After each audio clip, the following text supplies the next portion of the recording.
Messieurs, Mesdames, chers participants, je suis Madame Dessau Oksana qui a été donc chargée par la FEAP pour animer cette table ronde. Et c'est un immense plaisir pour moi de l'animer sur un sujet qui nous concerne tous. Comment transformer les contraintes en opportunités dans le domaine médico-social et sanitaire, et plus particulièrement dans les territoires éloignés, transfrontaliers et insulaires. Ces territoires, de par leur géographie, leur isolement et souvent de par leurs défis socio-économiques, sont confrontés à des problématiques complexes dans la gestion des services, dans le domaine médico-social et dans les services de la santé. Manque d'infrastructures, l'éloignement des centres de soins, la difficulté d'accès aux ressources humaines et matérielles sont autant de freins qui peuvent affecter la qualité de services offerts aux populations. Mais chaque contrainte est une occasion déguisée. Aujourd'hui, nous avons l'opportunité d'explorer ensemble comment, au-delà de ces obstacles, ces territoires peuvent devenir des véritables laboratoires d'innovation, d'adaptation et de résilience. Nous aurons la chance d'écouter les experts de terrain, des acteurs engagés qui partageront avec nous leur expérience et leur vision. Je vous présente M. Didier Médory, M. Alain Janville et M. Frédéric Targe, qui vont se présenter et vous proposer quelques expériences réelles à partager. Notre table ronde sera organisée en 3 temps. Tout d'abord, nos 3 invités vont partager avec vous leur vision des contraintes territoriales. Ensuite viendra le temps de présentation des opportunités qui en découlent. Vous aurez ensuite la possibilité de poser vos questions ou partager avec nous quelques-uns de vos propres exemples. Je vous invite donc à une discussion ouverte, enrichissante et collaborative, afin qu'ensemble, nous puissions parcourir les solutions à la hauteur des attentes de nos territoires. Je vous remercie pour votre attention et votre participation active. Place maintenant aux échanges.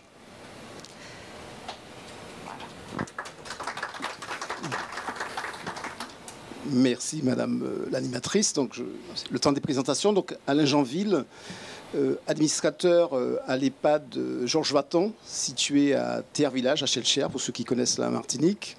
Voilà, et donc membre de la FEAP, c'est à ce titre-là que je suis là. Et par ailleurs, à titre personnel, à titre professionnel, donc consultant dans le domaine social, des politiques sociales et médico-sociales. Bonsoir, Frédéric Targe. Je dirige l'EHPAD Jean-Serge Gérante, qui a développé son CRT, qui est en train de le déployer, également un accueil de jour, des plateformes de répit et des dispositifs Maya et réseau gérontologique qui administrativement sont rattachés à l'établissement. Et ces établissements sont portés par le gestionnaire l'Ébène en Guyane, donc adhérent FEAP, d'où notre présence. Je salue mes collègues qui sont dans la place. Monsieur. Oui, bonjour à toutes et à tous. Didier Médory, je ne suis pas adhérent FEAP, mais on m'a quand même invité à cette table ronde. Je suis le local de l'État puisque je vis en Corse à Ajaccio. Je dirige actuellement les services d'une commune de la région ajaxienne. J'ai été précédemment commissaire à la lutte contre la pauvreté auprès du préfet de Corse. Et dans un cheminement antérieur, j'ai également dirigé les services d'une fédération de services à la personne. Voilà, donc on va passer la parole à M. Janville qui va nous partager sa vision des contraintes qu'il rencontre sur son territoire. Et je suppose qu'il y a plusieurs d'entre vous qui vont se reconnaître parce qu'il y a énormément de délégations des Outre-mer dont j'en fais partie. Merci beaucoup. Alors, avant de parler véritablement des contraintes, je pense que je ne peux pas faire l'économie de vous parler du diagnostic territorial. Voilà, et donc mon propos va être essentiellement centré sur le vieillissement de la population et de l'accompagnement justement des personnes âgées. Donc le monde vieillit, ça a été rappelé ce matin, les études récentes aussi, c'est un sujet qui est assez bien documenté, ça c'est pas très original. La France vieillit également, voilà. Mais la Martinique, je pourrais même dire, parce que nous sommes dans la même situation à peu près que la Guadeloupe, les Antilles vieillissent également, simplement beaucoup plus vite, et je tâcherai de vous le démontrer. Et surtout, ce vieillissement est accompagné d'un dépeuplement démographique, ce qui pose aussi des problèmes. Alors, beaucoup plus vite que les autres, j'ai fait une frise historique avec un comparatif entre la proportion des 20 ans et des 60 ans à partir de 1960, 2020, 2040. Un comparatif France hexagonale Martinique. Je ne vais pas vous infliger beaucoup de chiffres, mais ce tableau-là me semble assez compréhensif. Donc les moins de 20 ans en 1960 en Martinique, en France hexagonale, représentaient un peu moins de 32%. En la Martinique, c'était plus de la moitié de la population, 51%. Les plus de 60 ans, à l'inverse, en France hexagonale, étaient à 16%, en 60, hein, et en Martinique, ils n'étaient que de 7,3%. Et 60 ans après, en 2020, nous avons, à l'instar grâce à un facteur que le démographe Claude Valentin-Marie appelle la violence d'une transition démographique, puisque là où en France hexagonale, en Europe occidentale, ça s'est fait sur des siècles, nous, en 60 ans, on est passé, les moins de 20 ans, en 2020, c'était 23%.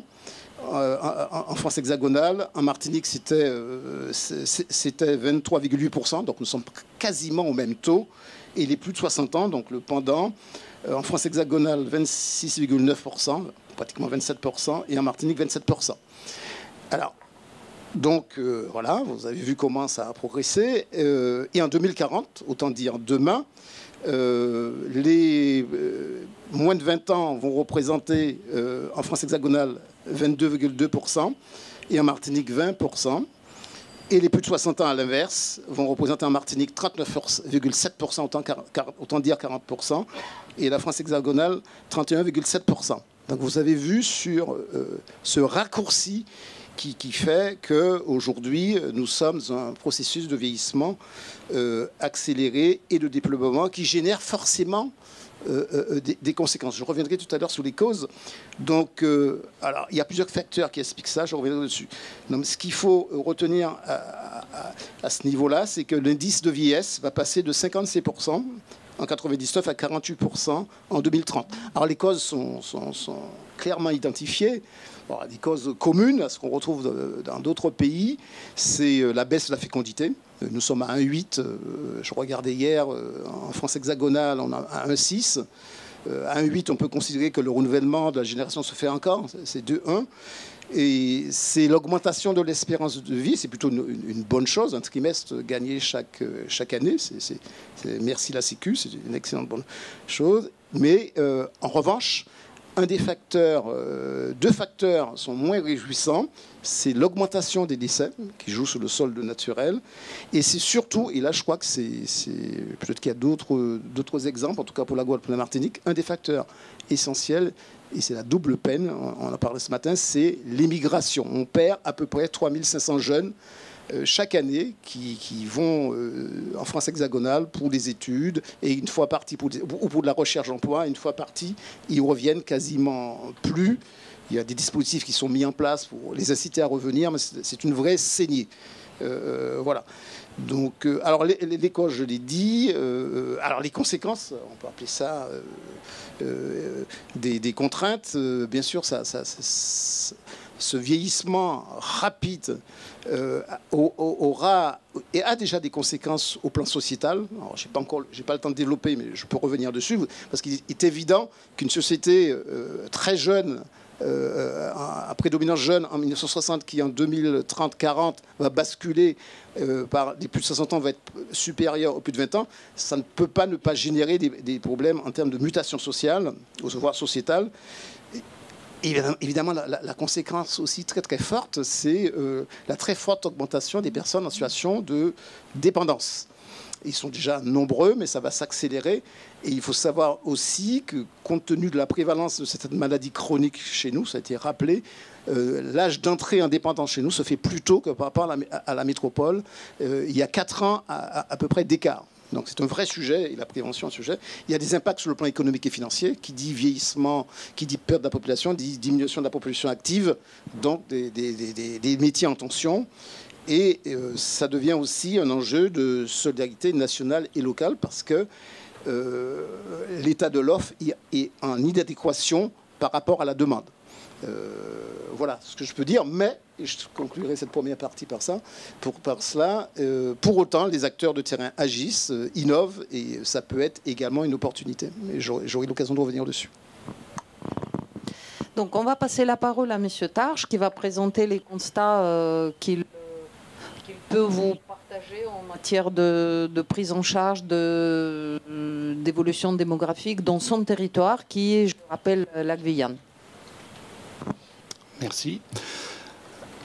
Alors la Guyane, c'est un très très beau territoire, donc j'encourage tout le monde à venir nous voir. Ce qui frappe tout de suite quand on parle de la Guyane, c'est effectivement la géographie, l'étendue du territoire. Je ne sais pas si tout le monde se rend compte, la Guyane, c'est 86 000 mètres carrés. Kilomètres carrés, oui, mètres. Kilomètres carrés. 86 000 kilomètres carrés. On peut comparer à 3 régions hexagonales à peu près. On peut comparer au Portugal. C'est-à-dire le Portugal, c'est 92 000 kilomètres carrés. Alors vous voyez, la Guyane, ce territoire peut être comparé en superficie au Portugal. Alors, cette étendue de territoire, et puis en fait, quand on regarde, seulement 10% du territoire est réellement habité. Donc vous avez 90% de forêt amazonienne. C'est à la fois la beauté, mais en même temps les difficultés, puisque là, on parle, si on commence à parler d'accès, de mobilité, d'accès aux soins, de territoires isolés, là, on arrive tout de suite dans les contraintes. Un ordre d'idée, on peut par la route longer la Guyane en faisant tout le littoral, en partant du sud vers le nord à peu près. Voilà, en partant de Saint-Georges de l'Oyapock, 2h30 pour aller à Cayenne. Si vous voulez monter à Saint-Laurent, vous rajoutez 3 heures, on est déjà à 5h30. Et après, par la route, on peut rejoindre déjà une première commune du fleuve qui s'appelle Apatou. Donc vous avez, voyez, le temps qu'il faut pour longer la Guyane. Et une fois que vous êtes à Saint-Georges ou à Apatou, vous avez la pirogue pour accéder aux populations qui sont sur le fleuve, sur l'Oyapock d'un côté et sur le Maroni, le Haut-Maroni de l'autre.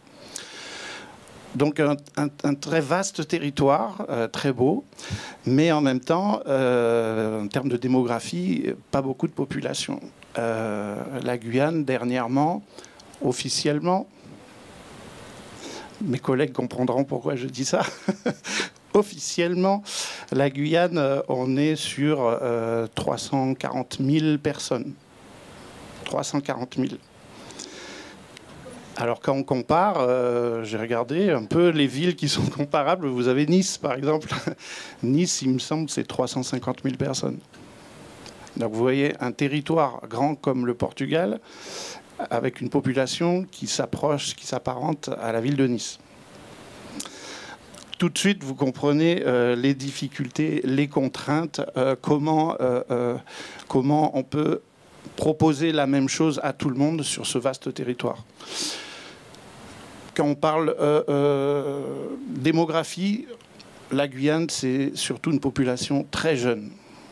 Tout de suite, le chiffre qui sort, 50% de la population a moins de 25 ans. Ça, c'est le chiffre qui sort tout de suite. Donc, effectivement, on a un peu tendance à axer toutes les priorités sur la jeunesse. Il faut aider la jeunesse, puisque vous vous rendez compte, 50% à moins de 25 ans. Bon, je travaille en gérontologie, donc moi, je m'intéresse quand même au vieillissement de la population. Et là, on va dire, il y a 14 ans, quand j'ai commencé à m'intéresser sur le sujet, en Guyane, on parlait de 4% de la population qui avait plus de 60 ans. 4%. On était sur des 15 000, 16 000 personnes de plus de 60 ans. Aujourd'hui, il y a toujours le focus 50% de la population à moins de 25 ans, mais quand on regarde les chiffres des personnes âgées, il n'y a plus 16 000, il y a plus de 15 000 personnes. Non, c'est 15 000 de plus de 60 ans vers 2010 à peu près. Aujourd'hui, les derniers chiffres de 2021, on parle de 26 000 personnes. Donc oui, là, on voit la priorité de la jeunesse de la population, mais statistiquement, aujourd'hui, on parle de 10% de personnes de plus de 60 ans sur le territoire. C'est toujours faible hein, quand on compare aux autres territoires. 10%, c'est pas beaucoup. Mais c'est un nombre de personnes qui a augmenté en 10 ans. Et ces personnes, eh ben, il va falloir s'en occuper. Surtout que les projections, un peu comme ailleurs, montrent que d'ici 2030, aujourd'hui, j'ai dit 26 000 personnes, je crois, de plus de 60 ans. Ce chiffre va doubler d'ici 2030. Donc, on a aussi un vieillissement de la population, même si statistiquement, ça ne se voit pas, puisque on focalise tout de suite sur la jeunesse de la population. Voilà. Donc, ce qui fait... Au niveau de la démographie, statistiquement, donc là, si on tombe dans les pathologies, il y a moins de pathologies qu'ailleurs. Vous savez que les dotations sont calculées en fonction du nombre de personnes qui sont repérées, diagnostiquées. Donc on a moins de diagnostics. Donc du coup, on a des établissements qui sont plus petits, forcément. Et là, on est dans des contraintes, voilà. Comment, avec des établissements tout petits, comment, avec des files actives restreintes, on peut bénéficier de ce qui est proposé ailleurs dans l'Hexagone. Voilà. Bon, je vous donnerai des exemples tout à l'heure. Monsieur Médori, votre partage des contraintes. Donc là, on comprend bien, il y avait le focus. Pardon. Monsieur Janville a fait le focus sur la démographie de la population en comparant avec l'Hexagone. Monsieur Targe, il a fait plus le récit territorial, l'éloignement, le temps de trajet. Monsieur Médori, il va faire d'autres constats, mais on ne va pas pouvoir tous les parcourir. On parle des constats les plus flagrants et qui animent les personnes sur les territoires éloignés. Monsieur Médori, c'est à vous. Oui, merci. Pour point de comparaison avec mes collègues, c'est toujours intéressant puisqu'on a parlé de vieillissement et de taille de population. On a le même nombre d'habitants en Corse, à peu près 340 000 habitants qu'en Guyane. Je ne sais pas pour Martinique. Voilà, donc on est sur des tailles équivalentes. Nous, on a 8 400 km², un dixième de la Guyane. On a 40 habitants au kilomètre carré. Et quand on parle de l'effet taille, avant de parler un peu de vieillissement, peut-être, ce qui est intéressant, c'est qu'en Corse, on dit toujours, c'est une énorme contrainte, notre sous-densité de population au regard de l'île, parce qu'en moyenne française, on a à peu près 100 habitants au kilomètre carré. On est à 40, on est 2,5 fois en dessous. Et donc, c'est un vrai problème parce qu'il y a un effet sous-densité et puis il y a des effets de taille, effectivement, comme ça a été évoqué dans les modèles économiques. C'est des vraies contraintes. Mais quand on voit nos collègues guyanais, nos amis guyanais, eux, ils sont 10 fois en dessous de nous. Ils sont à 4 habitants au kilomètre carré quand on est à 40. Alors, j'ai envie de dire, selon l'endroit où on se place, peut-être que ce qui est une contrainte pour nous ne l'est peut-être pas pour nos amis guyanais, qui rêveraient peut-être d'être à 40, si tant est que ce soit un souhait. Donc tout ça aussi, ces sujets de contrainte, finalement, renvoient aussi aux représentations que l'on a de nos territoires, de nos organisations, évidemment, et de nos modèles économiques et sociaux. Donc c'est la première réflexion que j'avais. De la même façon, si je reste sur le territoire, de la même façon que la question qui a été un peu évoquée et sous-jacente, c'est la question de l'éloignement entre ce qui serait un centre et d'autre part des périphéries ou des ultra-périphéries, d'ailleurs pour nos amis d'outre-mer. Il y aurait comme ça des contraintes qui seraient liées à la périphérie ou aux ultra-périphéries. Quand on a une vision effectivement du centre, on peut l'imaginer. Faut-il absolument avoir un lien fort avec le centre? Si on a une vision plus en réseau, est-ce que c'est véritablement important? Je m'interroge.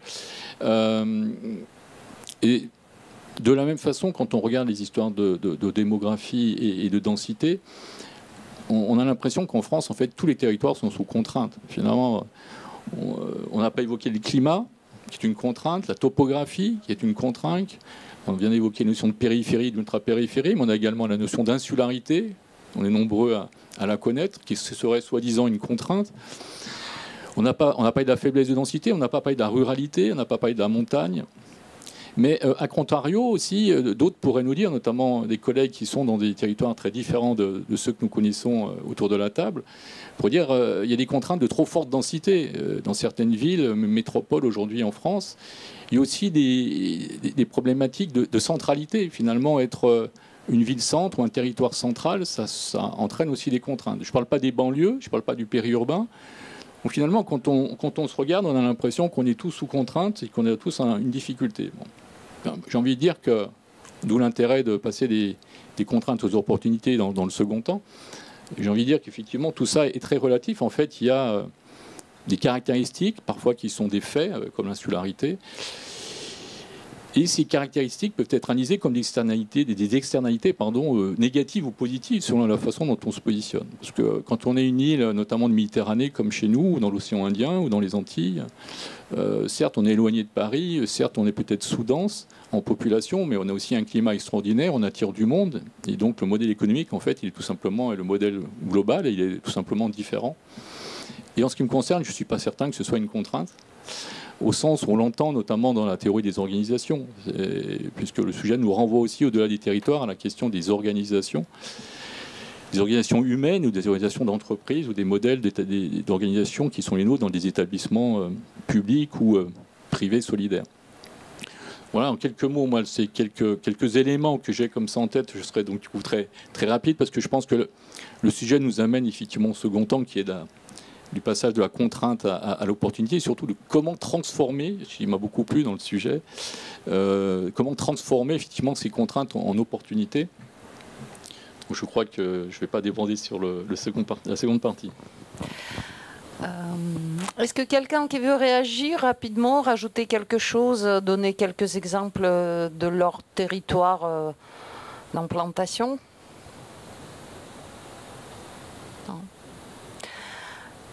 Moi, je pense que la plus grande contrainte, c'est la rigidité des règles qui régissent nos structures. On ne prend pas suffisamment en compte tout ça, relief, le climat, les conditions insulaires, le modèle économique du territoire. On est tous logés à la même enseigne avec le Code d'action sociale et des familles qui donne une définition du fonctionnement et d'une structure sans tenir compte de son positionnement géographique. Pour moi, c'est ça la plus grande contrainte.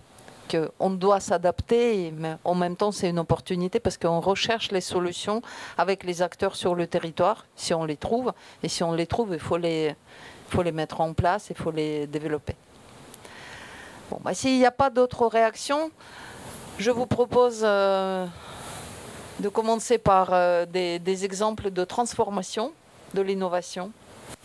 C'est à vous.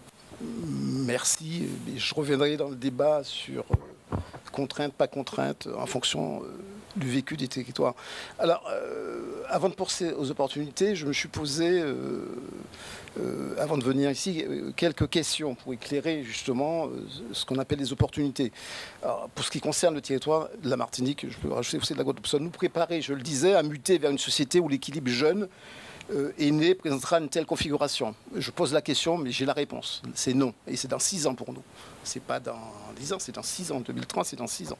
Comment rattraper les retards pris dans les politiques publiques, nationales et locales? Et là, je reviens sur contraintes, opportunités, mais aussi, alors j'ai pas le temps de le faire là, mais si je refaisais l'histoire de la protection sociale dans les DROM, ce qu'on appelle les DROM, parce qu'on a un autre acronyme,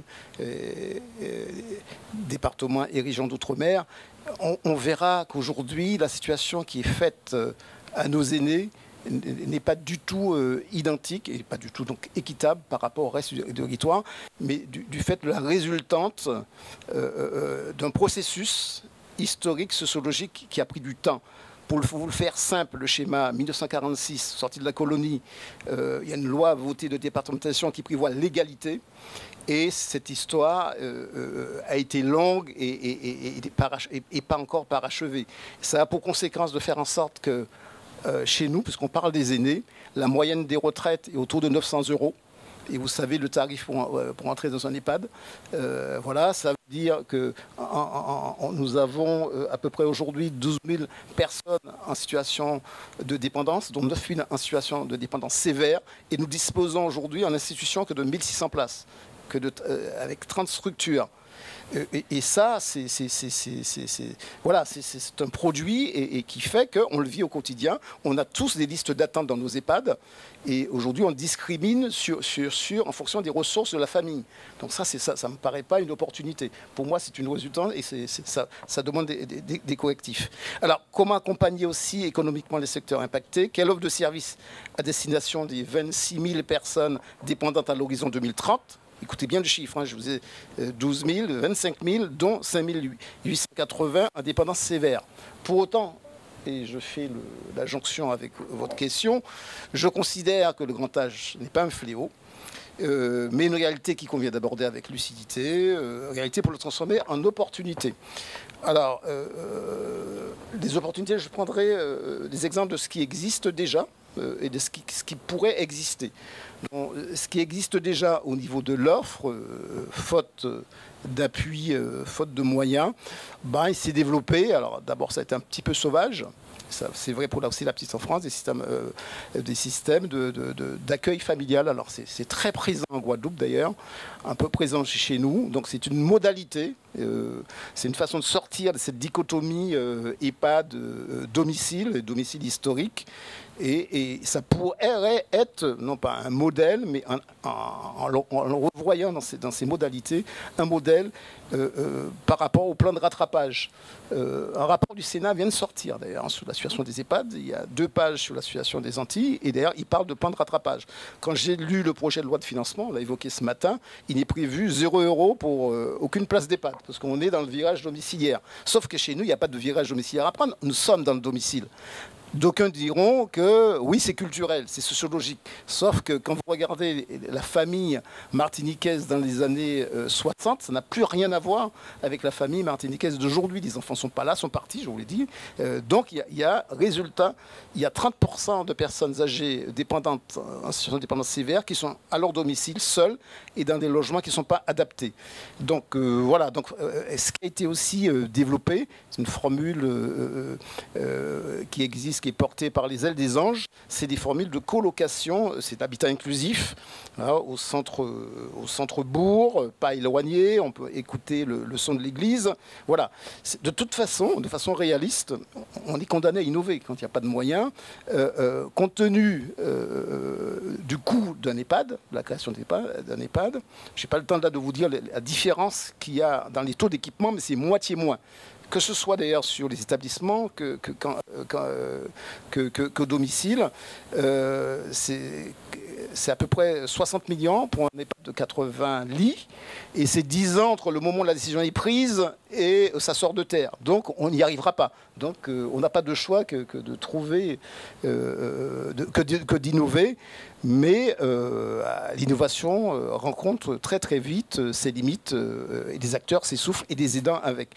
Un autre exemple, mais là c'est plutôt à venir, ça c'est mes voeux, c'est des projections que je vois comme opportunité, c'est faire de la Martinique, je n'ose pas parler au nom de la Guadeloupe, mais un territoire de référence en matière de prise en charge, alors les Américains appellent ça le CARE, prise en charge en matière de soins pour les aînés. On a la chance, ça a été dit, hein, ça ne peut pas être que des inconvénients d'habiter une île où il y a du soleil 365 jours sur 365. Pourquoi pas pour les Canadiens en hiver qui souffrent du froid, qui ne sont pas très loin, qui sont à 5 heures d'avion, proposer des prises en charge de bien-être, ça pourrait être une référence. Créer donc un territoire ami des aînés, ça existe, mais créer aussi, et ça c'est une chance, et c'est pas contradictoire avec le vieillissement, nous sommes partie du petit club des pays du monde où on a le plus de centenaires. Nous sommes classés en zone bleue. Les chercheurs sont en train de déterminer les facteurs qui pourraient expliquer ça. Mais je veux dire, autour de ça, on pourrait créer un facteur d'attractivité dans la prise en charge. Il y a cette dimension-là. Je terminerai par le volet économique. Nous avons 14%, nous comptons 14% de chômeurs, le double de la moyenne nationale. Je vous disais qu'une des raisons du départ des jeunes, l'immigration des jeunes, c'était l'absence de perspectives et d'emploi. L'INSEE a chiffré à 1 700 € en stock et en flux, c'est-à-dire les départs plus les besoins nouveaux, les emplois à créer d'ici 2030.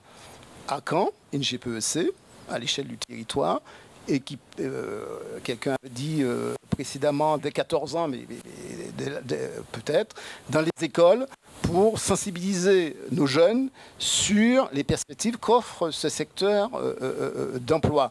Et quand je dis le CARE, quand je dis emploi à la personne, ce n'est pas que les soignantes. C'est pas, voilà, ça va de toute la filière, ça peut aller jusqu'à être gériatre, au kiné. Je pense que ça ferait de belles opportunités, de belles perspectives. Et puis je terminerai, parce que j'ai conscience d'être long, par ce qu'on range dans la filière Silver Economy. Parce que je vous ai des maisons, des aînés qui sont majoritairement à 80% à leur domicile, dans des maisons pas adaptées, donc encore moins connectées. Donc là, il y a une formidable opportunité. Si on engageait un plan pluriannuel de rénovation de ce parc de logements, et pour nos jeunes, ça pourrait être aussi des perspectives en matière de télémédecine, de développement. Je pense qu'il y a quelque chose à réfléchir autour de cela. Peut-être que je reviendrai au cours des échanges. Merci beaucoup, Monsieur Jeanville. Donc, ce qu'on peut retenir comme l'idée phare, c'est de transformer ce territoire qui est éloigné, qui souffre de plusieurs problématiques, en quelque chose d'attractif pour développer l'habitat inclusif. Pourquoi pas proposer aux personnes des pays un peu nordiques de venir passer du temps, profiter de la beauté de l'île et tout en rendant le service aux aînés. Donc, j'ai bien résumé. Une très, très belle initiative. Vous avez une question ? Il est transformé aussi dans le manque d'emploi chez les jeunes, parce que tout ce qui va être aide à la personne âgée sur le territoire va être une vraie opportunité. Ouais, c'est ça. Oui, je dis. Tout à fait. Oui, en termes de cohabitation, pour une aide partagée dans le logement partagé, et également pour la rénovation de tous ces bâtiments-là, qui ne sont plus adaptés aux personnes d'aujourd'hui, et encore moins aux personnes âgées de demain. S'il vous plaît. Voilà. Alors, moi j'ai une question sur le côté développer l'attractivité en faisant venir notamment des Canadiens. Mais en même temps, si j'ai bien compris, il y a aussi une tension au niveau de la population des EHPAD. Donc ces personnes-là, elles seraient logées où ? Oui. Malheureusement, c'est l'exercice. Hein. J'ai pris des raccourcis. C'est pas du tout la même offre. Peut-être que ceux qui sont, parce que je suis en EHPAD, pourraient, à l'occasion de l'animation, sortir dans... Moi, ce que je vois, alors, je prends un exemple personnel. J'aime bien mon bien-être, comme tout le monde, je pense. Et j'avais en tête, depuis longtemps, de faire une thalassothérapie. Et il n'y a aucune offre à la Martinique. J'ai dû faire ça sur la côte bretonne. Tant mieux. C'est très beau. Mais l'idée m'est venue de là. Je me suis dit, mais pourquoi justement il n'y a pas des structures de thalassothérapie qui existeraient, qui permettraient justement à ce type de public. On nous demande d'innover, de toute façon on n'a pas le choix, mais en même temps, vous avez raison, c'est un public externe, tourisme externe, mais ça pourrait aussi profiter aux gens, c'est comme ça qu'il faut le penser, aussi aux gens localement. Oui, c'est de l'hôtellerie. C'est de l'hôtellerie, c'est de l'activité. Bon, moi, je vous propose de passer la main à Monsieur Targe pour écouter vos expériences. Merci. Oui, mais je nous retrouve dans ce que vous évoquez, je nous retrouve sur pas mal de sujets, donc je ne répéterai pas pour pas être redondant. À l'ébène, nous sommes assez optimistes, nous. Donc, On se creuse la tête pour comment proposer, comment s'adapter, comment développer, comment rendre service aux usagers et à la population. Et donc ça fait de nombreuses années en fait qu'on réfléchit malgré les contraintes, je reviens au thème, malgré les contraintes, comment on peut quand même proposer et développer des dispositifs. Je vous donne plusieurs exemples. Et je remonte dans le temps parce qu'en même temps, c'est pour vous montrer que ça fait longtemps que nous, on fonctionne comme ça. L'exemple que je vais vous citer, ça remonte à 2013. 2013, on sort du plan Alzheimer 2008-2012 avec des mesures qui sont proposées. Plusieurs de ces mesures, en tout cas une de ces mesures, c'était le PASA, pôle d'activité et de soins adaptés. Alors pour mettre en place des PASA dans un EHPAD, ils proposaient des 12 places jour. Seulement pour assurer 12 places jour, il vous faut une file active, puisque ce n'est pas toutes les personnes qui vont venir tous les jours aux activités, puisqu'en plus, si elles n'ont pas envie de venir, elles ont le droit de ne pas venir. Donc, pour assurer, j'allais dire, un taux d'occupation de 12 places jour, bon, il vous faut 30 à 40 personnes. 30 à 40 résidents atteints d'une maladie d'Alzheimer ou de maladie apparentée. Tout à l'heure, j'évoquais avec vous qu'en Guyane, nous avons des petits établissements. Et bien à l'époque, nous, on voulait bien mettre en place un PASA. On avait déjà tout préparé, on avait plein d'idées. Mais en fait, l'ARS nous disait, oui, non, en fait, puisque vous n'avez pas la file active suffisante. Contrainte. Et bien à l'époque, nous avons eu l'idée d'aller voir les autres EHPAD, de discuter avec eux et de dire, on va mutualiser la file active. Et c'est ce qui a été fait. Et c'est ce qui a été accepté par l'ARS à l'époque. Si bien que l'EHPAD de l'Ébène portait bien un PASA, avait bien l'autorisation, avec une file active mutualisée sur 3 EHPAD.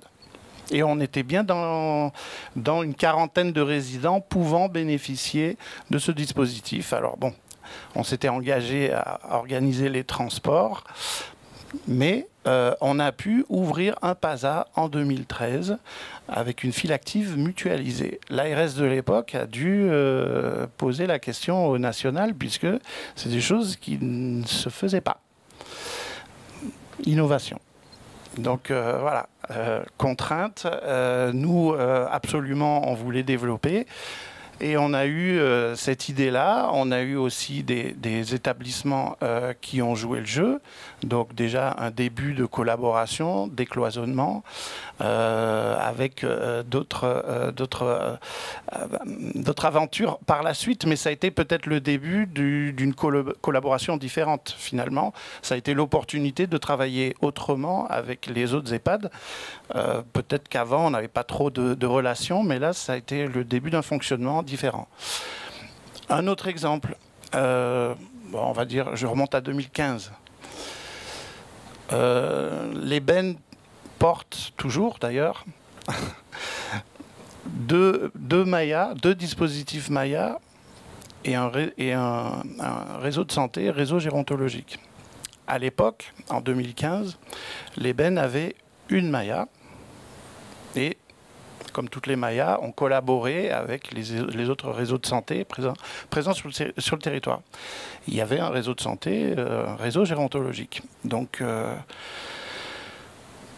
petit territoire, j'allais dire, pas géographiquement, hein, mais en termes de professionnels, de présence de professionnels. Donc en fait, sur toutes les réunions, sur toutes les tables tactiques mises en place, c'est tous les mêmes professionnels, on se retrouve sans arrêt. Et au bout de quelques années de fonctionnement, la Maya, on a démarré en 2012. À force de travailler avec, à l'époque, la coordonnatrice du réseau gérontologique et donc le pilote Maya de l'époque, on s'était dit, mais en fait, on pourrait beaucoup plus que travailler ensemble Et nous avons proposé à l'ARS de fusionner les dispositifs. Ça ne s'était jamais fait. Et d'ailleurs, la demande a été rejetée. Donc en 2015, l'EBEN a demandé la possibilité de fusionner deux dispositifs, deux réseaux en fait. Parce que la Maya, c'est un réseau, pas de santé, mais c'est un réseau, et le réseau gérontologique. 2015. Comme on est têtu, obtus, et puis on croit dans nos idées. Ouais, peut-être un peu comme les Corses, finalement. On a mis 3 ans. On a mis 3 ans, et ça a été accepté. Et alors, je ne vous dis pas les allers-retours avec le national, parce que à la CNSA, ils n'étaient pas du tout d'accord. C'est impossible, mais comment voilà. Et donc, ça a été accepté. Du coup, j'arrive jusqu'en 2018. Et donc, on a fusionné ces deux dispositifs avec déjà la création d'un guichet unique.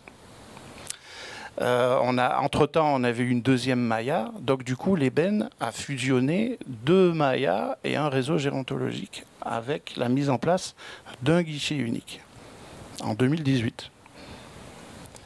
Pour ceux qui connaissent, je ne sais pas si vous avez entendu parler des DAC. Voilà.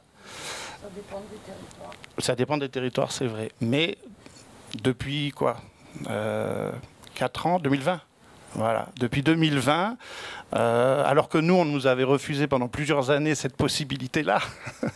On était peut-être trop innovants à l'époque à l'EBEN, mais on est quand même arrivé à nos fins. Voilà. Et finalement, depuis 2020, mise en place des DAC et fusion finalement de tous les dispositifs imposés plus ou moins facilement sur les territoires. Vous avez un beau poignet. Bon voilà, c'était un deuxième exemple, mais tout ça pour vous montrer qu'en fait, voilà, l'innovation vient pour répondre à la contrainte. Mon collègue. Très joli exemple. Excusez-moi, très joli exemple. Merci beaucoup, Monsieur Targe. Je comprends parfaitement parce que je gère aussi une association qui a un EHPAD et on a dû chercher toutes les possibilités pour assumer fil active le nombre de personnes. Voilà, bravo pour la réussite. Est-ce qu'il y a des questions, les réactions pour cette partie Bon, plus une réaction qu'une question, parce que finalement, moi aussi, je suis directeur d'EHPAD en Corse, dans un milieu isolé, un milieu rural. Ben, j'ai l'impression que la plus grande contrainte, c'est ce que je constate aussi, mais c'est ce que vous exprimez en fait, c'est cette réglementation qui est très centralisatrice, qu'on ne peut pas adapter et qui ne correspond pas aux réalités des territoires. Et on est confronté en permanence à un mur. Voilà. Il y a un État centralisateur, un ministère qui envoie des directives aux ARS et il faut appliquer et on ne peut pas déroger. Ou alors il faut vraiment ramer pour arriver à avoir des dérogations, des choses. Bon, c'est quand même un problème de fond parce que c'est pensé à Paris, mais c'est appliqué dans tous les territoires. Et pour moi, c'est la plus grande contrainte. Oui, mais on peut la transformer aussi en opportunité. Notamment dans les EHPAD, certaines pathologies propres au territoire ne sont pas représentées dans le PMP. Il faut peut-être travailler avec les médecins pour se rajouter des points, pour valoriser les problématiques de santé. Personne n'y pense. Et effectivement, tout est centralisé, tout est rigide, mais nous, on est agile. Voilà. Madame. Non. Monsieur le Président. Oui, Jean-Louis Garcia, je suis le président de la PAJH, Association pour adultes et jeunes handicapés. Moi, je vais vous donner un exemple de comment on peut tordre les textes, hein, parce que je partage tout ce que vous avez dit. Nous sommes à Mayotte. Mayotte, 220 000 habitants officiels, 400, 500 réellement, et 25 bébés tous les jours naissent à la maternité à Mamoudzou. Donc une classe tous les jours arrive en plus à Mayotte. On sait à Mayotte, alors je suis surtout sur le champ du handicap, taux de chômage explosif, on dépasse les 30%. Les personnes en situation de handicap sont cachées. On ne les connaît pas, elles sont hors radar. Et on discute avec l'Agence régionale de santé pour voir comment, avec l'ADETS, avec le préfet, avec le recteur, comment on pourrait approcher les jeunes en situation de handicap et au chômage. Et donc on invente un machin, on va l'appeler machin, qui n'est pas au cours de l'action sociale et des familles, qu'on baptise innovant et expérimental. On part sur 3 ans. Donc je suis administrateur de la CNSA, donc il a fallu aussi convaincre à la CNSA ceux qui ont les cases, hein, et donc on met dans la bonne case et ça ne rentre pas dans la case. Donc on l'a appelé plateforme de pré-professionnalisation, donc voir des jeunes qui certains ont déjà des qualifications, mais au motif du handicap, pas embauchés, certains qui n'ont aucune qualification. Donc le travail que nous faisons avec cette plateforme, c'est les attraper. Une équipe du médico-social portée par la page, on évalue leurs compétences, les rentrer dans un circuit de formation, de qualification. On travaille d'un côté avec les CCAS, qui nous aident à trouver dans les villages les personnes cachées et qui sont en âge de travailler. Et de notre côté, on travaille avec des entreprises. Donc on a fait un groupe d'entreprises qui sont prêtes à recevoir dans l'entreprise des personnes en situation de handicap. La loi des 6% s'applique que depuis 2023 à Mayotte. Donc jusqu'à maintenant, ce n'était pas trop le sujet. On est un peu plus de 2 ans de l'expérience. On a passé un peu plus de 150 jeunes, parce que ce sont des jeunes que l'on a récupérés là, et on en a plus de 80 qui sont aujourd'hui en contrat, alors soit de formation, soit d'emploi tremplin, soit de contrat d'apprentissage, soit de CDD, avec tout ce qui va derrière, hein, les obligations de trouver du logement, mais les faire, leur donner une dignité de citoyen dans un département où ils étaient complètement camouflés. Et on a complètement tordu la loi, parce que ce machin n'existe nulle part ailleurs. La DGCS, Direction Générale de la Cohésion Sociale, s'est déplacée sur place pour voir, a estimé que ça avait de l'intérêt. Et donc nous, ce que nous faisons maintenant, c'est de pousser pour que ce soit modélisé et que ça puisse, alors il faut l'évaluer, il faut le modifier, mais que ça puisse être utilisé ailleurs et pas qu'en Outre-mer. Hein, parce qu'il y a des départements en métropole qui ont je pense au 9-3, qui ont les mêmes difficultés. Mais alors il faut forcer, il faut être pugnace, hein, pour y arriver. Mais on peut arriver avec certaines ARS. Là, on a eu une ARS qui était prête à tenter le coup d'inventer quelque chose avec nous. Bah, merci beaucoup, M. Garcia. On ne peut que vous féliciter pour cette expérimentation, visiblement très utile pour le territoire mahorais, et en particulier, on vient de discuter que notre association souhaite s'implanter et ouvrir un établissement EHPAD sur Mayotte. Bah, peut-être vous allez nous préparer les futures personnes qui vont travailler dans ces dispositifs. Il y avait une question ou une réaction. Ah, madame, si vous ne prenez pas le micro. Oui. Franz Rémy, je suis le président d'un EHPAD à la Martinique. J'ai rarement vu dans les congrès ou dans les conférences, même à l'université, poser la question de la sorte. Comment transformer la contrainte en opportunité? J'ai envie d'ajouter en richesse. La France nous a toujours vus comme des valseuses, des danseuses et autres. Aujourd'hui, sur le territoire corse, je suis en Corse, et je me dis, on me pose la question, comment faire pour que ce soit une richesse? Je suis ravi, madame. Je suis ravi d'entendre cela, parce que je regarde les congrès, on a déjà eu l'occasion d'organiser de multiples congrès, et je trouve cette question extrêmement importante et riche que nous devons poursuivre chez nous, sur nos territoires. On n'a pas le temps de développer comme Alain Jeanville vient de le faire ou encore nos amis de la Guyane. Mais je trouve que ça me semble extrêmement intéressant de poursuivre cette réflexion. Et puis j'ai envie de terminer sur ça. Ben, vous savez qu'on n'a pas de problème de recrutement chez nous. On n'a pas de problème. Alors qu'en France métropolitaine, il vous est extrêmement difficile de trouver des aides-soignants ou des infirmières. Nous n'avons pas ce problème-là. Et quand Alain dit plus de 3000 personnes quittent le territoire pour aller chercher de l'ouvrage ailleurs, voici un exemple aussi, moi je trouve, de grande richesse apportée à la France, au continent, ou encore à, comme on a l'occasion de dire, à la métropole. En tout cas, je salue cette initiative de cette question qui a été posée aujourd'hui, faire de cela une richesse ou une grande opportunité. Merci. Bah, justement, madame, je vais vous donner la parole tout à l'heure parce qu'il faut qu'on laisse la possibilité à monsieur Didier... Didier Médori, excusez-moi, j'ai un petit trou, de s'exprimer et ensuite, nous avons encore 20 minutes ensemble, on aura la possibilité d'aborder d'autres sujets. C'est à vous. Merci.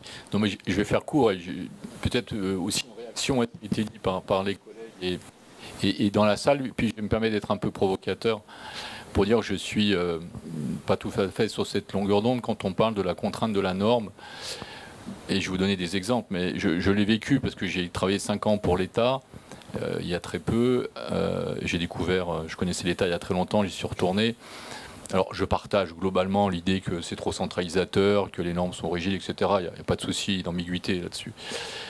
Vous l'avez dit vous-même, plusieurs personnes l'ont dit, mais quand on persévère, quand on monte un bon projet, quand on va au bout, quand on sait convaincre, quand on sait communiquer, bref, quand on associe toutes ces compétences, l'État aussi, on le fait bouger. Et moi, je l'ai vécu personnellement. Vous avez même des représentants de l'État dans les territoires qui sont chargés de faire ces go-between en étant tout à fait loyaux par rapport à leur hiérarchie, mais qui sont aussi des passeurs pour faire remonter l'info. L'État, il n'est pas que descendant du haut vers le bas, de Paris vers les territoires. Il est aussi dans les territoires, il y a aussi des gens à l'État qui font remonter en haut. Il ne faut jamais l'oublier. L'ARS est un peu particulier, mais j'ai envie de dire, les RS, ils ne sont pas indépendants. C'est peut-être des agences. Pour autant, il y a des moyens de les faire bouger, y compris par le haut, quand c'est le bas qui pose problème. Parce qu'il y a toujours des gens qui écoutent en haut. Et franchement, quand on associe, quand l'offre que l'on propose elle est parfaitement adaptée à la demande, c'est comme dans le monde du business, excusez-moi, hein, dans le monde du privé lucratif que j'ai un peu fréquenté aussi. Quand vous avez des projets, que ça rencontre, et l'offre, elle rencontre la demande, à un moment donné, ça match. Hein. Ou alors on est dans un monde idiot, mais on n'est pas dans un monde idiot, ni dans le secteur privé, ni dans le secteur public. Un exemple, on a eu des exemples antérieurs au Covid. Moi, je vais vous prendre l'exemple du Covid, dont on ne parle plus trop, c'est dommage. Formidable contrainte qui a permis de créer des opportunités, de transformer les contraintes en opportunités. Je vais vous prendre un exemple très concret que j'ai vécu et que j'ai assumé sur la Corse. On a eu pendant le Covid tout un tas de difficultés et notamment on s'est rendu compte qu'il y avait plein de gens qui vivaient dans la rue dans des conditions insoutenables. Enfin, elles étaient insoutenables avant le Covid, mais on s'est rendu compte pendant le Covid qu'il y a des sans domicile fixe, des personnes qui vivaient dans des conditions totalement indécentes, puis il y avait ce risque d'épidémie, avec aussi l'idée que ces gens pouvaient être porteurs peut-être de répandre l'épidémie, etc. Donc on s'est dit, il va falloir qu'on s'en occupe. Et l'État, grâce à des échanges nourris par le terrain, l'État central à Paris s'est emparé d'une expérimentation. Alors pareil, on a mis le volet expérimentation, on a mis une centaine de millions d'euros et on a créé un peu partout dans les régions des nouveaux centres d'accueil pour des personnes sans domicile fixe. On a complètement desserré les contraintes qui prévalaient jusqu'à maintenant, c'est-à-dire vous venez, si vous êtes alcoolisé, on ne vous veut pas, si vous avez un animal de compagnie, on ne vous veut pas, etc., etc. Et puis parfois des centres qui ne sont pas super en termes de confort matériel. Bon, on a construit ça, on a appelé ça s'appelait, pour celles et ceux peut-être qui ont entendu parler, l'appel à manifestation d'intérêt grands marginaux, des gens extrêmement en très grande difficulté. À Ajaccio, on en a créé un, il y a 20 places, c'est modèle. Je comprends qu'il y a peut-être un souci de pérennisation des financements, ce qui serait très dommageable. Mais on a créé, on a un peu partout dans les régions, on a répondu à des appels à projets. On s'est battu, nous en Corse, il y en avait, je crois qu'il y avait 20 projets sur la France et Là, on se retrouve tout petit, hein, comme dans les autres îles, comme en Guyane. On a eu beaucoup de mal, on s'est battu, on a fédéré. Je rejoins ce que disait notre collègue de Guyane sur le travail en réseau. On a fédéré tous les partenaires locaux, on a fédéré tous les institutionnels et les publics, on a monté un projet, c'est monté au préfet, c'est monté au ministre, et on a défendu nos petits dossiers avec un modèle économique évidemment qui est à notre taille, avec un coût moyen par place qui est plus élevé, mais quand c'est bien géré, on sait l'expliquer. Quand c'est pas un problème de défaut de gestion, disons-le, parfois on a tous des problèmes de gestion, enfin, quels que soient les territoires, hein, c'est pas réservé au peuple du Midi, hein, mais bon. Quand on sait bien gérer, effectivement, quand on sait présenter le dossier, on y arrive. Alors je dis, oui, bien sûr, la réglementation, bien sûr, le centralisation commun, etc. Mais je crois qu'à un moment donné, il faut aussi s'assumer. On ne peut pas toujours critiquer Paris, demander de l'argent et se dire, à un moment donné, on a besoin de Paris, Paris n'est pas là. Non, on a d'abord besoin de nous-mêmes dans les territoires et après, on va vendre nos projets. Il faut aller les vendre dans les projets. Je suis désolé de parler comme ça, mais moi je pense que c'est comme ça qu'il faut travailler. Il faut aussi travailler en réseau, il faut travailler avec les parties prenantes privées. Nous, on avait un bouclage de financement, on a fait un peu de crowdfunding, on a fait venir 2-3 personnes privées. On a réussi à boucler pour avoir un truc qui était plus sympa que l'enveloppe financière allouée par l'État. On en a profité pour piquer un peu plus de pognon à l'État sur l'enveloppe investissement. Bref, on s'est démené, quoi. On s'est démené à notre échelle, mais on a surtout fédéré l'ensemble des parties prenantes. On était des premiers à récupérer un terrain. Le problème, c'était le foncier, comme souvent, sur ces sujets. Bon, on a cherché la citadelle à Ajaccio à titre temporaire, on ne l'a pas eu, mais on a trouvé un autre terrain très très bien, avec nos collègues à l'époque de la CEPAM, qui avait un terrain derrière le bâtiment, pas trop éloigné, etc. Donc on a desserré ces contraintes-là, on a fait bouger les lignes, mais à l'origine, effectivement, c'est l'État, par cette crise de Covid, qui a lui-même effectivement desserré les contraintes, nourri par toutes les remontées de terrain qu'il y avait à ce moment-là, qui étaient très très intenses, hein, qui étaient hebdomadaires, voire journaliers pour certains sujets. Ils se sont dit, il faut qu'on fasse bouger les lignes. Donc tout ça pour dire que quand on est dans des situations de crise aussi, naissent des opportunités. Mais j'ose espérer que ce ne soit pas simplement une situation de crise, parce que derrière, on l'a dit et quelqu'un l'a dit, plusieurs personnes ont dit que c'est un problème aussi d'état d'esprit. Et je disais tout à l'heure sur la question de la représentation de ce qui peut paraître comme une externalité négative, peut être en fait une externalité positive selon la façon dont on se passe. Je pense qu'il y a quand même un vrai sujet sur nos représentations. Quand on se dit on ne va pas y arriver parce qu'on est trop petit, parce qu'on est trop éloigné, parce que c'est Paris, on se positionne déjà, pas comme une victime, mais on se positionne quand même déjà en situation d'infériorité et de faiblesse. J'ai toujours trouvé que c'était extrêmement difficile. Donc cette question d'état d'esprit, de sortir, de dire oui, on peut innover, oui, on peut travailler en mode projet, oui, on peut travailler en réseau, oui, il y a des solutions, il faut fédérer les acteurs, etc. Ça existe aussi. Moi, je ne crois pas du tout, hein, je crois au principe d'égalité peut-être en droit, mais je ne crois pas du tout qu'on sera tous égaux jamais sur les territoires. Il faut accepter qu'il y ait des singularités, que ces singularités, on ne puisse pas les régler par l'égalité. Aristote disait, il n'y a rien de plus injuste que traiter également de choses inégales. Je crois qu'il faut accepter qu'il n'y ait pas d'égalité parfaite d'accès aux services publics, aux soins, aux établissements, qu'ils soient domiciliaires ou pas, dans chaque territoire. Enfin, je veux dire, c'est un monde fantasmé. Enfin, la réalité, elle n'est pas là.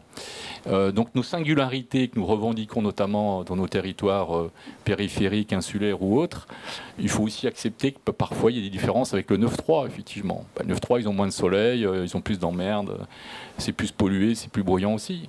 Il faut l'accepter. Ils ont aussi des externalités négatives très fortes dans ces territoires-là. Il ne faut pas les oublier, sinon de quoi on parle. Donc voilà, moi je pense que sur ces sujets-là, il faut à la fois rester modeste, être opiniâtre, effectivement, changer d'état d'esprit sur nos territoires, fédérer les acteurs.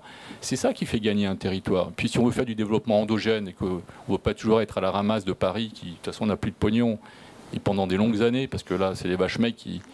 Il y a des vaches qui vont mourir hein, dans les années à venir. On regarde la raréfaction des ressources dont on a assez peu parlé finalement, qui est un vrai sujet de contrainte. Bien, il va falloir faire autrement. Voilà. Autrement, c'est aussi, je reviens sur le domicile, moi j'entends, en Corse, on n'a pas fait de virage domiciliaire, parce qu'on a aussi cette culture du domicile depuis très longtemps. Le président de la République est venu il y a quelques années, il a dit une grosse connerie, filée par un conseiller en disant on va falloir construire plus d'EHPAD, parce que c'est un besoin encore. Et les EHPAD en Corse, il y en a qui sont construits dans le privé lucratif, ils n'arrivent pas à les remplir. Parce qu'on a encore cette culture-là, même si on a le même sujet de la famille qui se développe, etc. Mais il y a la vraie question dont on parle assez peu sur ces questions de solidarité là aussi. Il y a la solidarité familiale, puis il y aurait la solidarité publique. Mais il y a aussi les solidarités vicinales, le voisinage, les voisins, etc.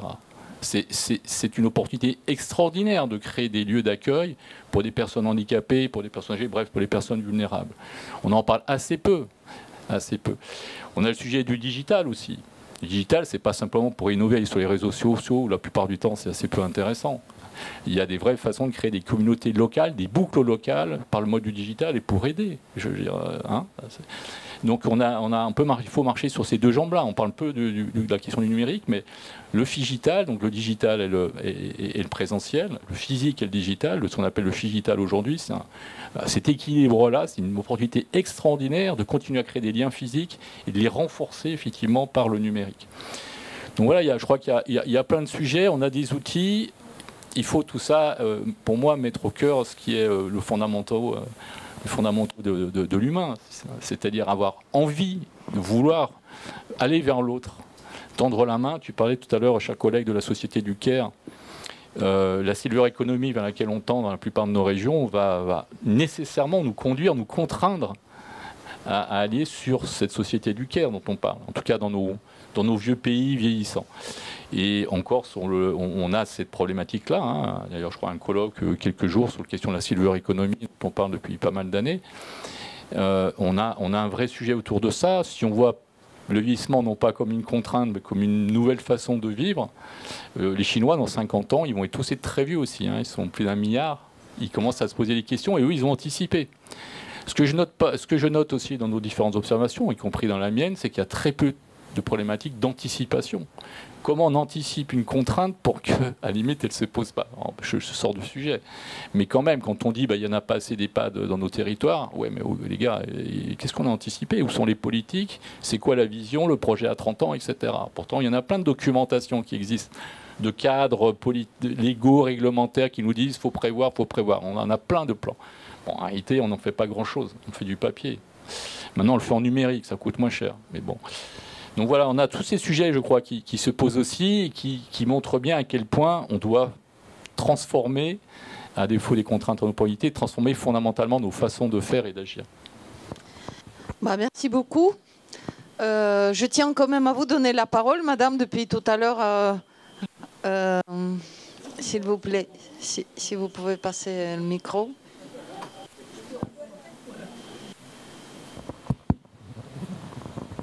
Oui, pas de souci. Moi, je suis complètement hors sujet d'EHPAD et de médico-social. Oui, je suis en sanitaire, et maladie rénale, chronique, domicile.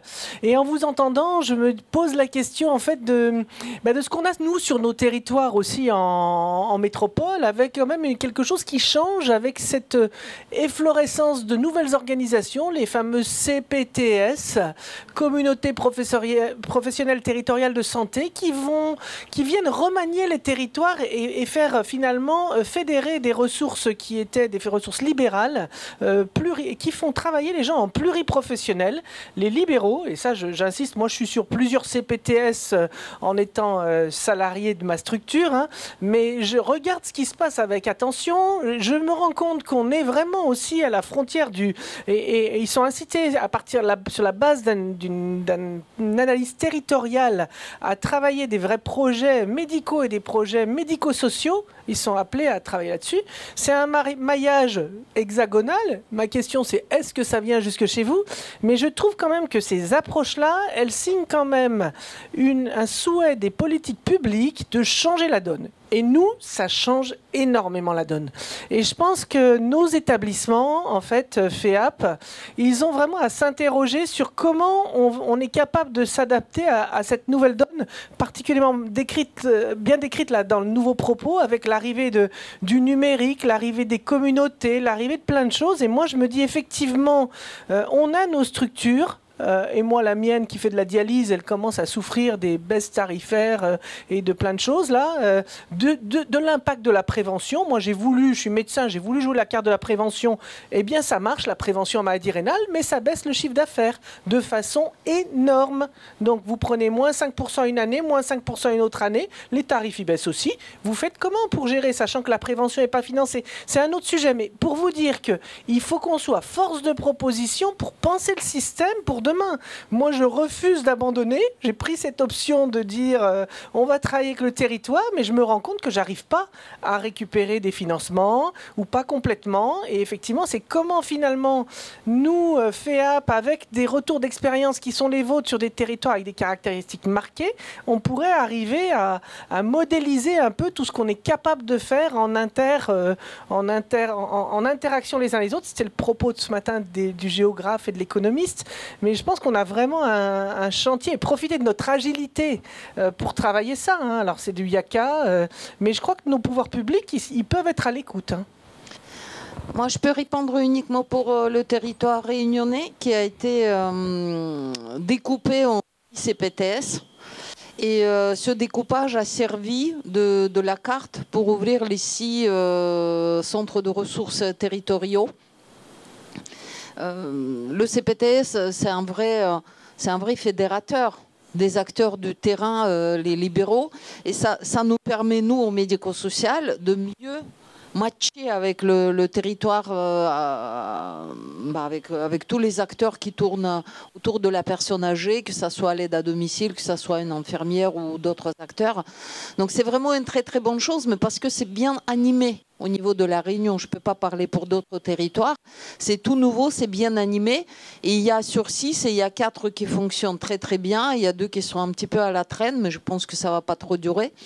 Et je suis tout à fait d'accord avec vous, avec les financeurs. Il faut leur présenter quelque chose innovant qui s'appuie sur la particularité qu'on peut percevoir comme les contraintes, mais qui peut être aussi une exceptionnelle richesse. Et ça permet parfois de baisser les coûts de prise en charge, notamment l'accueil familial. Vous avez parlé, c'est l'avenir. Ça crée les emplois. Quelqu'un qui fait un accueil familial de gré à gré, il ne pourra pas tout faire. Il va embaucher les personnes qui vont venir travailler. Donc il aura pour toutes les échelles, au niveau de qualification, au niveau de compétences, chacun aura sa place. Et je pense que nous, les acteurs de la FEAP, il ne faut pas qu'on se restreigne à cette rigidité qui est réelle. Mais en même temps, nos financeurs, ils attendent qu'on vienne à leur présenter quelque chose. Notre association a ouvert il y a 2-3 ans le service de relayage à domicile. On vient remplacer les dons un petit peu sous forme de baluchonnage par réunionnais canadien. On n'a pas pu prendre ça comme marque parce que le Code du travail ne permet pas et la vie à La Réunion n'incite pas des personnes à travailler 14 jours d'affilée. Ce n'est pas possible. Ils ont tous leurs obligations, même avec meilleure volonté, les salariés ne peuvent pas. On connaît déjà des cyclones, quand il faut se confiner avec des résidents pendant 3-4 jours. C'est compliqué, parce que tout le monde a les animaux, les personnes à la maison. Et c'est un modèle qui était d'abord expérimental et là on vient d'être pérennisé et on a trouvé les financeurs privés pour ouvrir d'autres binômes sur le territoire. Il ne faut pas avoir peur d'aller frapper à la porte et de dire nous on envisage ça, aidez-nous à l'expérimenter. Et je pense que dans les territoires éloignés, l'ARS, le département, nos principaux financeurs, ils seront plus à même à financer une expérimentation plutôt qu'à aller chercher tout de suite à se mettre dans les cases. L'expérimentation, c'est parfait. Après, il y a d'autres contraintes. On embauche le personnel, c'est des personnes en contrat précaire. On ne sait pas est-ce que ça va être pérennisé ou pas. Qu'est-ce qu'on en fait de ces personnes-là? Mais on arrive à les gérer. Voilà. Allez-y. Il y a deux personnes qui souhaitent parler de ce côté. Et après, on va clôturer.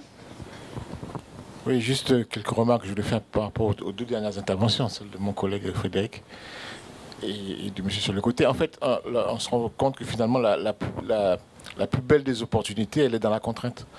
Cette obligation que nous avons de sans arrêt réfléchir, sans arrêt essayer d'innover et de devenir nous-mêmes de vraies forces de proposition. Et c'est vrai que c'est pas en se recroquevillant par rapport à la réglementation. Bon, moi, je le dis tout le temps à mes directeurs, enfin aux différents directeurs de l'EBEN, à défaut d'intelligence réglementaire, sachons faire preuve d'imagination administrative.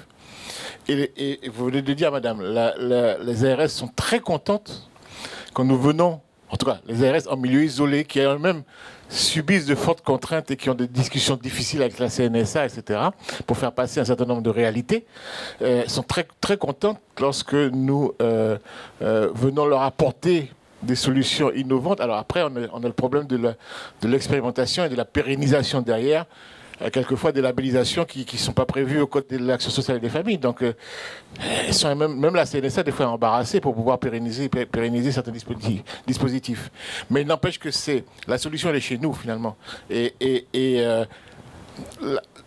La contrainte nous oblige à cette constante transformation en opportunité, finalement, parce que nous recherchons constamment des solutions qui sont souvent innovantes, qui sont, et là c'est que c'est intéressant, reproductibles sur d'autres territoires, parce que Frédéric a parlé de ce fameux PASA. Notre proposition, il a oublié de dire pour l'anecdote qu'elle a été faite en direct à l'époque à Mme Bachelot dans une réunion à la Chambre de commerce de la Guyane, où on a carrément présenté notre idée de mutualisation des files actives sur les 3 EHPAD de Cayenne. Et ça a été repris en direct d'ailleurs, et ça a été repris et accepté en direct au cours de cette réunion. Elle a vu elle-même une opportunité. Parce que ce qui se passait, c'est qu'en fait la Guyane ne devait pas avoir de PASA. Parce qu'aucun établissement ne remplissait les conditions du cahier des charges national. Il fallait trouver une solution. Mais en trouvant cette solution, on a aussi trouvé la solution pour plein de petits EHPAD sur le territoire hexagonal qui n'auraient jamais eu de PASA non plus. Et d'ailleurs, je crois que la réglementation a évolué, puisque maintenant, j'ai vu qu'il y a eu, il n'y a pas très longtemps, en tout cas en Guyane, un appel à projet auquel nous n'avons pas répondu, parce que nous étions déjà dotés, mais sur plusieurs EHPAD qui ne remplissaient pas les conditions de l'ancien cahier des charges. Donc là-dessus, il y a eu une vraie évolution. Donc moi, vraiment, effectivement, et là je vous rejoins totalement, il ne faut pas se recroqueviller sur cette... comment dirais-je, cette posture presque victimaire des fois par rapport à l'État, qui effectivement ne comprend pas et n'est pas vraiment armé non plus pour comprendre. Quoi qu'on dise, tout ça reste éminemment jacobin. Donc finalement, il faut que nous sachions avoir porté nos dossiers, et ça c'est notre excellence, notre capacité, et ça c'est très important, à diagnostiquer nos propres territoires. On va vous remercier, messieurs, pour votre intervention. Excusez-moi, je suis un peu long, mais enfin voilà, je voulais juste faire ces remarques-là par rapport aux 2 dernières interventions. Ça serait un magnifique discours de la clôture de cette table ronde, mais il y avait encore monsieur à côté de vous qui souhaitait prendre la parole, et ça sera la dernière intervention, et ensuite on va clôturer. Oui. Au départ, je voulais rebondir sur une réflexion de M. Médori, mais je rejoins une autre réflexion qui m'est venue au moment de l'intervention de la dame qui s'occupe des dialyses. M'est revenu à l'esprit, ça m'a rajeuni, ça m'est revenu à l'esprit une époque où j'enseignais le contrôle de gestion, et j'étais en train de former des ingénieurs au contrôle de gestion à l'époque où à La Ciotat, la construction des bateaux était florissante. Et dans l'auditoire, il y avait le responsable de la santé, le médecin responsable de la santé. Et sa réflexion a été très intéressante, et c'est pour ça que je vous la suggère. Il m'a dit, mais on déjeunait ensemble, il m'a dit, mais vous savez, M. Taverny, ce qui m'embête, moi, c'est que le jour où j'ai atteint mon objectif, c'est-à-dire je n'ai plus d'accident du travail, qu'est-ce qu'ils vont faire à la direction?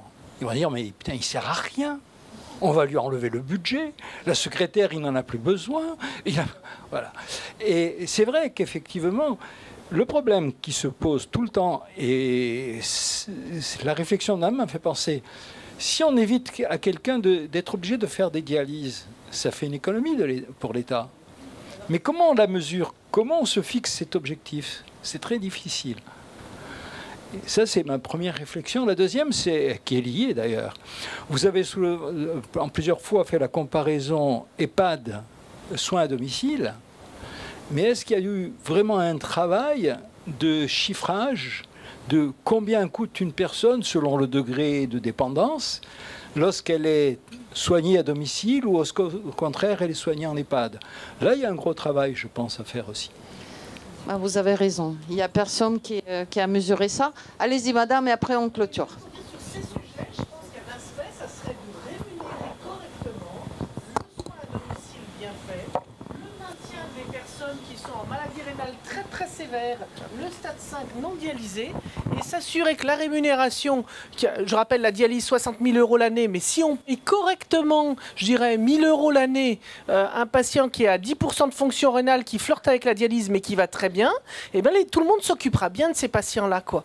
Il faut qu'on mette de la valeur sur la bonne santé, surtout quand elle est difficile à garder, liée aux conditions médico-sociales de la personne ou aux conditions de santé qui nécessitent beaucoup d'interventions. Mais ça, c'est pas un modèle qu'on a encore. Je sais pas, d'autres personnes plus... mais je pense qu'il faut qu'on travaille. Je discutais ce matin avec Charles Guéprat qui me disait mais il faut qu'on réfléchisse ensemble au niveau de la FEAP à modéliser ça, quoi. Bah écoutez, on va clôturer cette table ronde. Donc je vous remercie beaucoup pour votre participation. Je pense que nous avons eu des échanges intéressants. Il y avait plusieurs propositions, plusieurs pistes de réflexion et j'espère qu'en rentrant dans vos structures, vous allez vous rappeler qu'une contrainte, c'est une excellente opportunité de se remettre en question, de fédérer les personnes autour de nous et pourquoi pas transformer quelque chose qui est expérimental en pérennisé et que les autres acteurs de la FEAP et des autres fédérations pourront en profiter. On va remercier nos 3 intervenants. Merci Frédéric, merci Didier, merci Alain et merci beaucoup aux participants et je vous invite à descendre, prendre la pause avant la continuité du congrès. Merci beaucoup. Merci à vous.